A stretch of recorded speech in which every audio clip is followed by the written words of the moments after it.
Alright, now we can finally get to adding some bones in here to start deforming our meshes. So let's go to make sure we're in edit mode here. And the first bone we're going to add to our armature is going to be the root bone at RX -90. And this root bone is actually a very important bone in our rig. Everything else from here on out is going to be a child of that in some way, shape, or form, either directly or it'll be a grandchild or great-great-great-grandchild, or and so forth. The root bone or the main bone or the master bone, let's just call it root right now, and get that out of the way.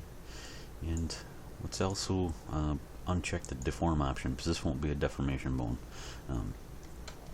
And I know we're going to be adding deformation bones, but as the master bone and the master of the whole rig, the master parent, this is one of the most important bones on the rig, so we need to add that first, and then we can start parenting other things to it. Alright, and just take a look at this quick. I've got this aligned exactly on the x-axis. Remember that the head is the important end, and this display option should be down here, as we talked about in the last tutorial. And that's kind of why we went through all the hassle and the headache of setting everything up here. So every one of our mesh pieces have that same default location, that same applied scale location in rotation. Alright, let me get back in here. Let me actually turn that layer back off. We don't need it at the moment. Well, actually we'll need one of these. Go to side view and make sure I'm in edit mode. I'm going to do Shift D and then GZ to drag this up a little bit, and both of these bones can be downsized a little bit, so I'm going to drag them on the Y axis here to scale them down a little bit. Bone sizes actually are kind of arbitrary, and if you're not parenting, not using them to weight meshes to them, you can actually they always function pretty much the same no matter what the size is, so we'll just make it a little bit more manageable here. And let's just start our parenting right away, and this is going to be our car body bone. Control P, and we want to keep offset, and then let's go to pose mode here. You can see that that is going to be a child of that main bone, but we can also move it, rotate it, and or whatever we need to individually here. And let's also name this. Since this is a deformation bone, I'm going to use DEF and then car body. Now I might skip through naming a lot of these bones in real time. I might just get to a point where I need to name them, and then I'll do a quick time lapse, and that's just gonna, I just want to keep the pace of this video moving along a little bit. Let's talk about this naming convention too. Even though I'm just going to be parenting meshes to that bone, and I don't want that deform option on by default, I want it off actually, because it's not going to be deforming a mesh. Now I'm still going to use that DEF prefix. Now that's actually got a little bit of an oddball thing here for Blender, and it's not very well documented, but I want to explain it real quick. Let me just drag a new window out here. I'm going to go to dope sheet, and let's go to action editor, and I'm just going to simply set some keys on here in pose mode. I'm going to select everything, insert keys, whole character, and you see that it set keys on the root, but it did not set keys on this, and the reason it didn't is because I used that DEF prefix. Now you might think that that's a bad thing, but actually in the final rig, our deformation bones are not actually going to be controlled or be needed to be keyed. Animators will never actually have to get in there and actually touch a deformation bone, so that's actually okay, and it's actually a good feature. But I wanted to, it's what we want in this instance, so I wanted to point that out. Let me just duplicate another bone right here, and another MCH, whatever. Alright, and if I go back to pose mode and select them all, and also insert that again, you can see that it MCH, and that will be what we'll designate with for our mechanical bones. Blender also ignored that. So if you ever have a bone that's called DEF, you cannot use it for a control bone. Just I want you to be aware of that, and that's why I'm showing you that right now. But we don't really need to worry about that until later. I just wanted to point out that I'm going to use that DEF prefix, and there might be some cases where you do not want to do that, because you might just want to, I'm going to set every bone in here so it's basically got a single purpose, and these first ones, the purpose is to move a mesh in some way. So alright, I know this might seem like I'm adding work, because I'm going to have to, if I ever, since I can't use this as control, let me do Shift D and scale this up just a hair. Let me go to wireframe so you can see that other bone in here. Basically, if in a final rig, this will probably be like a control. Oops, CTRL, and I will parent the deformation bone to the control bone. I'll just keep offset, and now that control is in charge, and the reason I want to show you that is because you might think that that's just a lot of extra work, where I could just not put DEF as a prefix and use that bone directly. But once we get into the more complex things later on, this is actually going to be a benefit. I'm going to call it the long shortcut for now. And hopefully you'll see that benefit later on, and there's actually a good reason to do it this way, and it's gonna really come into play later when we have to debug our rig and start setting up some pretty complex mechanism bones and things like that. So anyways, I'll just go ahead here, and since we have this first bone, we can actually take care of a lot of these meshes right away and parent a lot of pieces right to that bone. And let's just go through, and I'm going to select seat, and using shift, let's get this, whoops, I don't want that, I wanted the ring, and this ring. Let's take these dash pieces and the dashboard panel itself.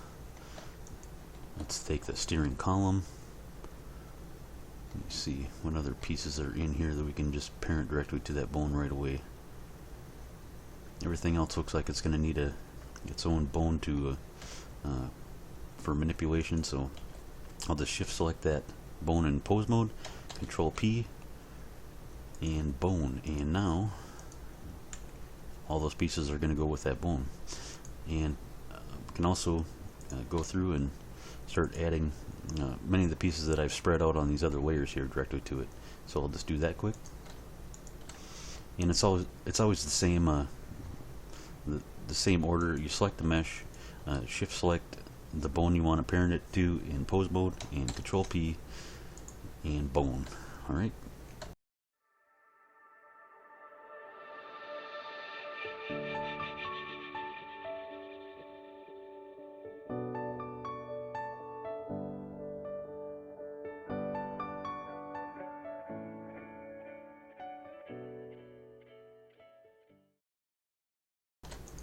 And I think that's the final piece. There we go. So that first bone we added here is actually going to take care of, let me just turn on these other layers. Took care of quite a few of those meshes. Like I said, I had 33 meshes to start with, and I've actually kind of split things up a lot more along the way. So alright.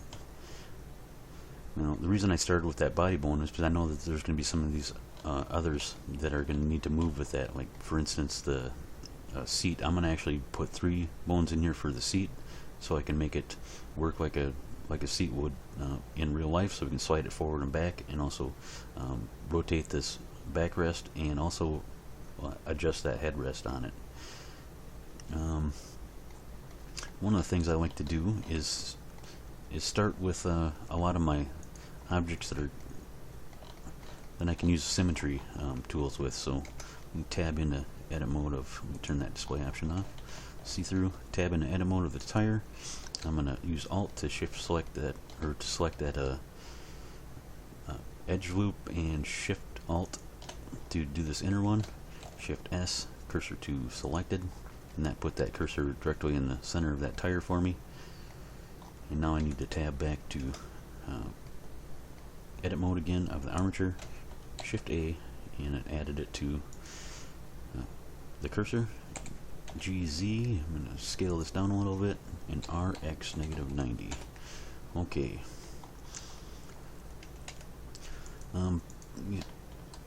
I want to start thinking about how everything's going to move in this rig, so I'm going to parent that to that right away.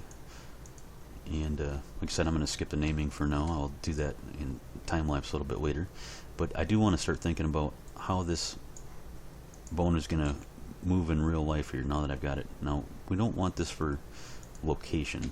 Let me just actually just parent this right to the body bone here right away to take care of that. Now, that'll move with it. So we don't need it for location, so we can actually just come over here and lock that. And one of the rules, it's something you can learn in humane rigging. A bone basically comes in, and Blender comes in as a quaternion with quaternion rotations. And when a bone needs to rotate on all three axes, quaternions are what I would use and what I would suggest you use. But this bone only needs to rotate around one axis, and so we're going to change it to Euler, and I'm going to use Xyz Euler. And the reason for that is we can see this pin. Remember, if it was over here, this would be the x-axis going right through the head of this bone. That's the only axis I want that to rotate on. So I'm just going to lock all these right now, and now it'll only rotate like that tire should. Now you might be thinking it needs to be open on the Y or the Z as well, so we can steer the car. But I'm actually going to leave that for the mechanism part of the rig.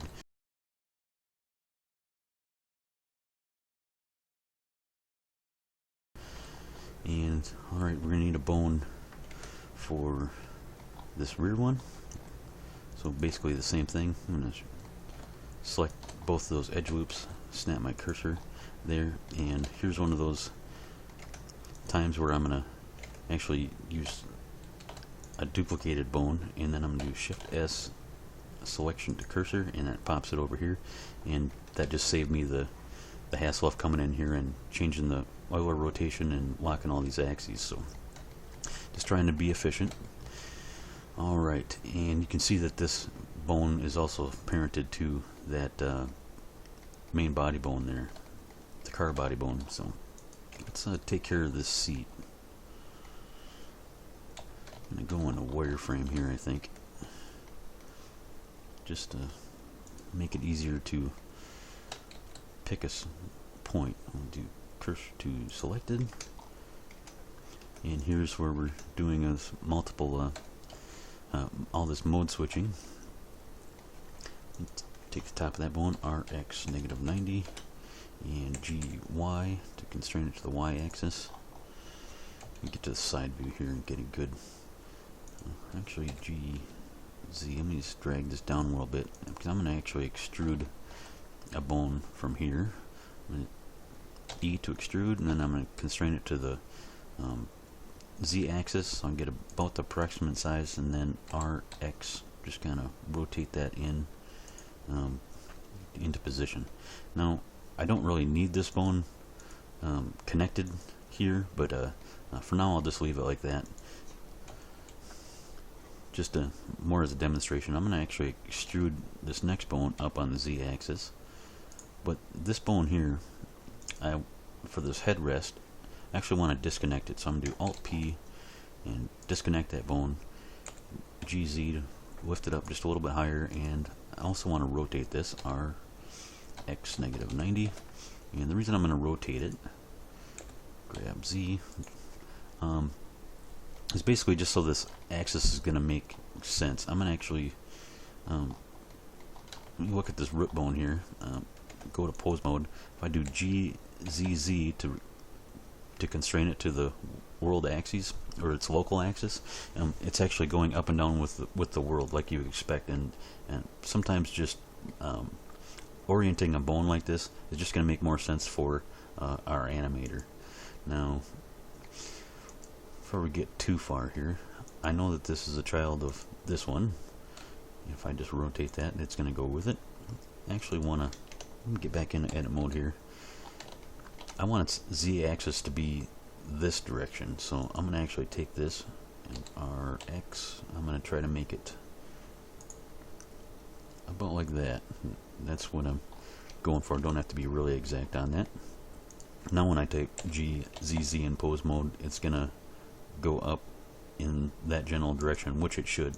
It should go up in this general direction. That's the way it would on a real car anyways. So I've gotten the positions right. Let's lock some axes here to make these make a little sense. You can see that y-axis is going this direction, and that is the only direction that I need for location for that bone. Alright, because we're only going to let it slide back and forth. I'm not going to do like a powered seat where it goes up and down or needs to rotate. So take the easy way out there, and we don't need to worry about any rotation axes, and we also don't need to scale it. And did I do these scales for these? Yes, I did. Alright, those are all open.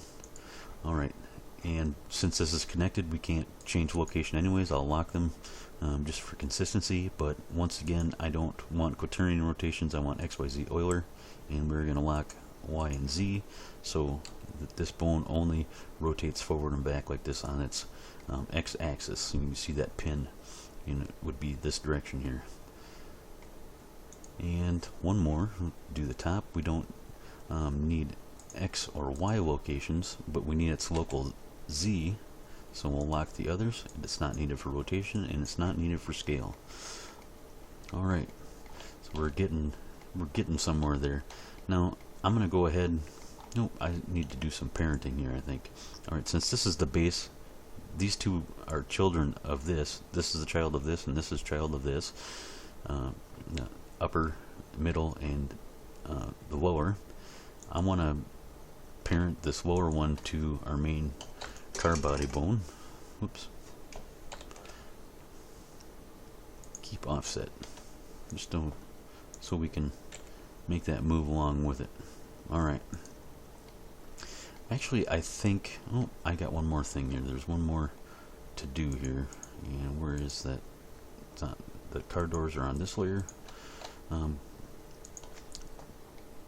more door, or one more bone for this door here, and I think we've got all the symmetrical parts taken care of for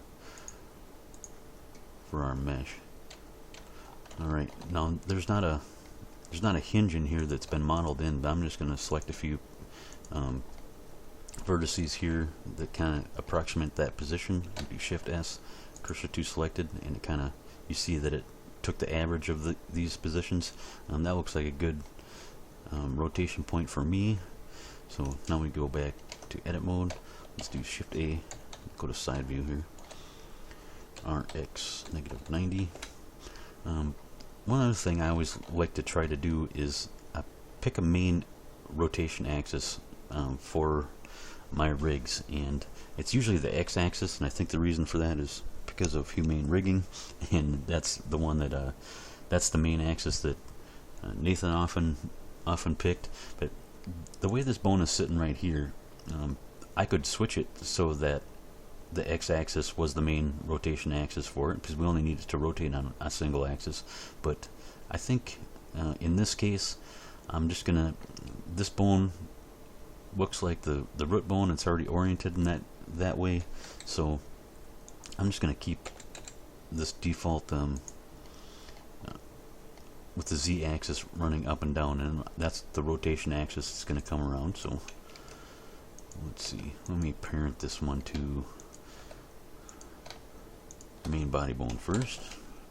Then we go to pose mode and start locking those axes. Now obviously we don't want to need this for location, so we can just lock that, and we do need it for rotations, so I could just stick with XYZ Euler. It doesn't really matter what the order is when you're only rotating on a single axis. So let's just do that and do X and Y. We don't need it to rotate on, but now it's locked around its local Z axis. So and let me see, when I open that up, I'm actually getting a negative value and that would actually, I think, be kind of confusing for an animator. So go back into edit mode. I'm do Control R -180, and when you do Control R, you can actually set the roll of your bone and pick that pin direction. So now I flipped it 180 degrees. Now when I rotate this in Z, it's going to give me a positive value, and I think that's just going to make more sense. So another thing that we need to do as riggers is pay attention to these transforms and make them make sense for our animators. Alright, now that I've got all my right and left, or my left side bones, or for all the symmetrical parts, I'm going to actually go in here and make sure that my naming is right before I go to the next step here. So I'm going to probably time lapse this a little bit.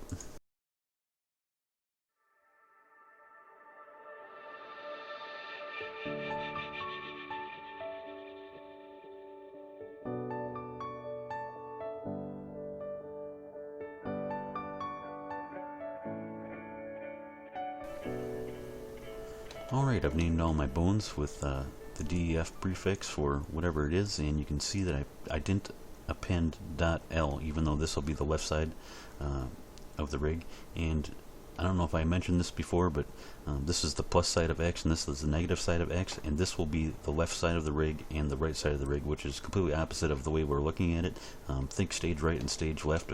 I do know my right from my left sometimes, but I've actually need to stop and think about it now. I've done so much rigging in Blender and named everything on the right left so much that when my wife tells me to take a left, I usually take a right.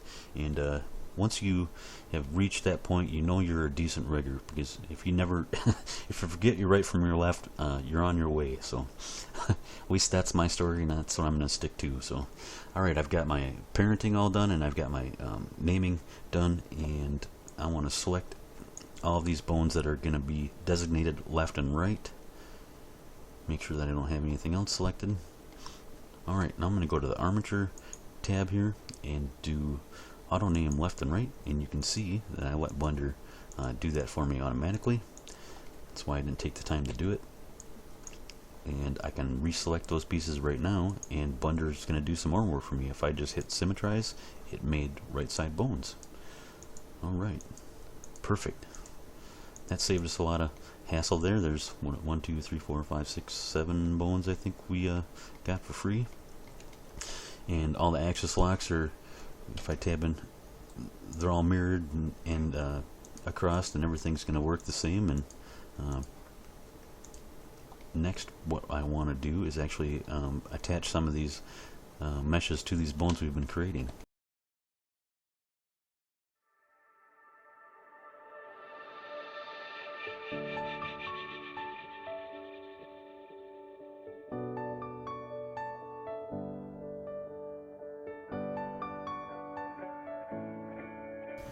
Alright, now I've got all my bones named, and got all my meshes parented to those pieces. Actually, what I want to do now is do something the opposite way of what I have been doing it. You've seen me take multiple meshes and split them apart and make them separate pieces here. And now I think it'd probably be beneficial for me to take several pieces and actually join them together. So let's go that, because we could have actually done this whole rig that way. We could have started joining these meshes together and used Armature Deform and basically get the same thing that we've been getting with parenting a mesh to a bone in a single. Well, let me just get into it here. And I've got these lower sections, and these 3 sections are all separate pieces. We just do Control J, and now I've joined them, and now that mesh is all one piece again. So now that I showed you how to make them separate pieces, that is how you would join them together. So now we're going to need to do something just a little bit different in order to make this seat work exactly like this seat. Alright, just clear everything out here. Alright, so what I want to do is I want to select my mesh and then shift select the armature, and it doesn't matter, any bone in the armature will work. I'm going to do Control P, and what I want to pick for this one is Armature Deform. And basically what that did was it parented this mesh to the armature. But you can see if we start moving this seat, it doesn't work, and there's a couple reasons for that. Even though it's parented to it, another thing that it did when I did that was it added an armature modifier to that mesh. Okay, and you can see we've got, by default it's set to vertex groups. Now if we look at the vertex groups of this mesh, there isn't any, so so that's one reason it's not going to work. And also, let me just go to bone groups here. Alright, let me just select everything here and do I said before that I actually didn't want these bones to be deformation bones, so I can actually select them all and do Shift W, and we'll do the deform option, and we'll toggle that to disabled, so none of these bones now have that deform option on. Alright, and alright, let's get back to this armature here and start talking about these vertex groups. Basically what an armature modifier is going to do is look for a vertex group on this mesh, and it's going to move those vertices with a bone of the same name. Alright, so we need a vertex group with a bone of the same name to move a vertex group on the mesh. And maybe that'll be a little bit clearer here when I'll just add 3 groups here. We've got 3 different bones, and when we do this the easy way, and I'm gonna come down here, do Control C to copy that name. I'm gonna select that mesh. Let's do this first group and paste it in there. Alright, and we'll just rinse and repeat that process. Copy that bone name, paste it in there, and one more. Control C to copy, Control P to paste. Alright, so now that I've got those vertex groups, we need to assign the parts of this mesh to the bone. So let me just start at the bottom here. I'm going to just use Control L to select that whole piece, and for the seat lower, we're just going to assign that with a weight of 1. Alright, now if we go into pose mode here, you can see that still doesn't work, and that was because I turned off that deform option.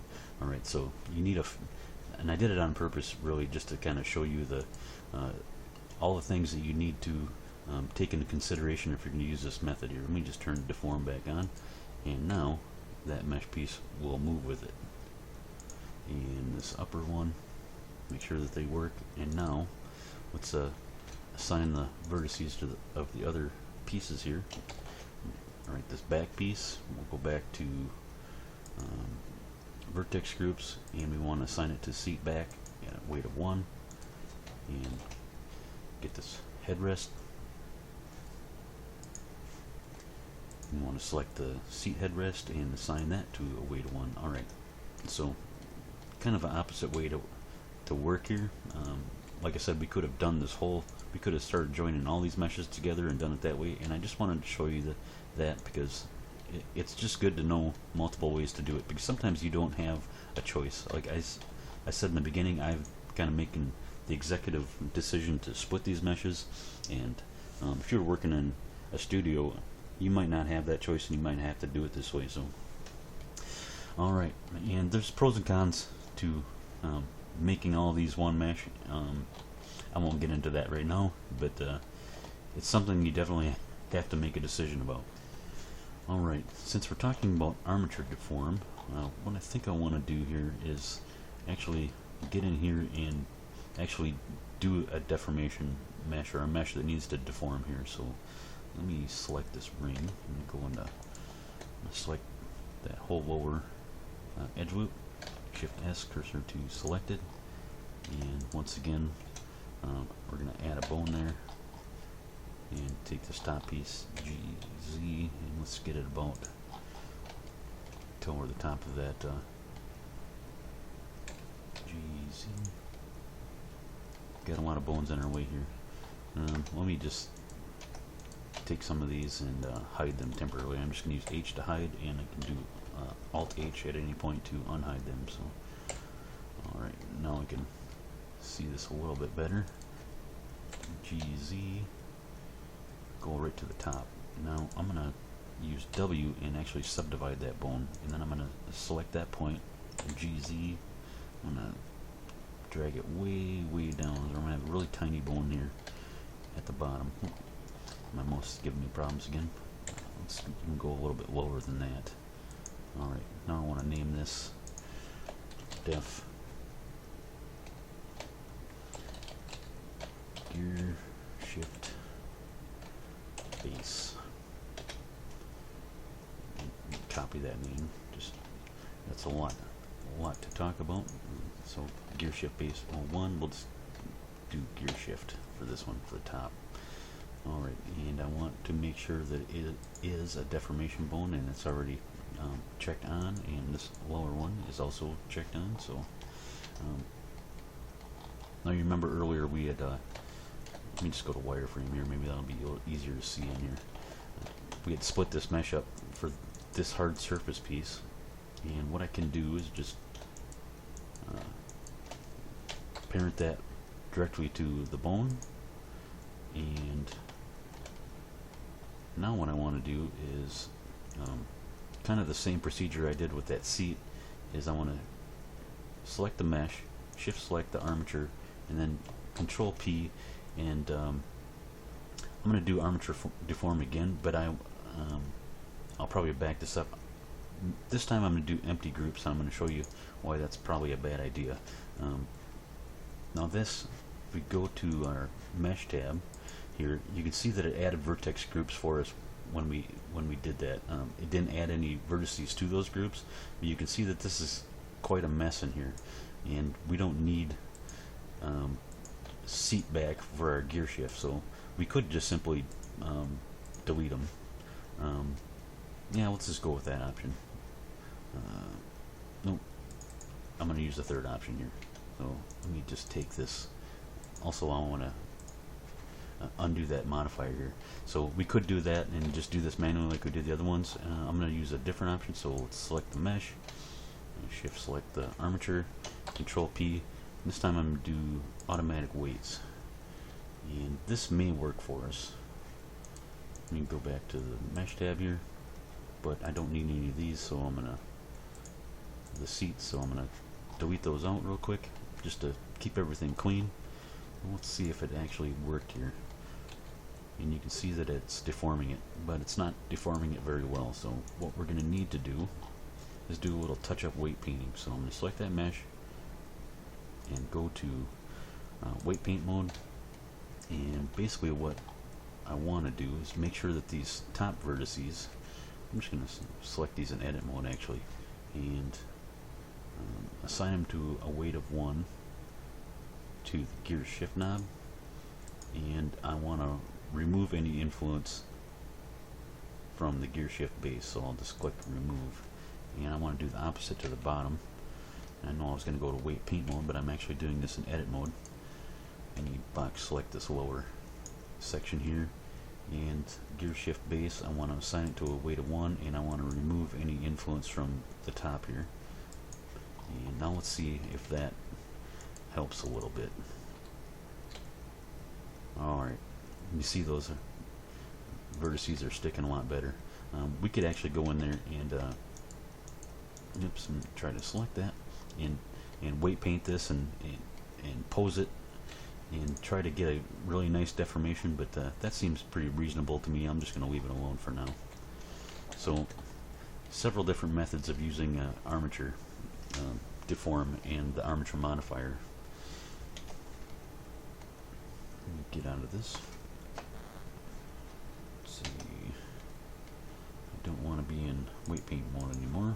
And alright, so there's another method of deforming our meshes and moving our meshes with our bones. And it's really kind of hard to see this with this large bone like this unless we're in wireframe. So we can rinse and repeat that for this e-brake, and then I'm just gonna pretty much time lapse the rest of these, adding the rest of these bones. I'm gonna add one for the wipers and the steering column, or the steering wheel itself, and the pedals, and I think that's just a lot of repetition. So I'll time lapse that and I'll get to it.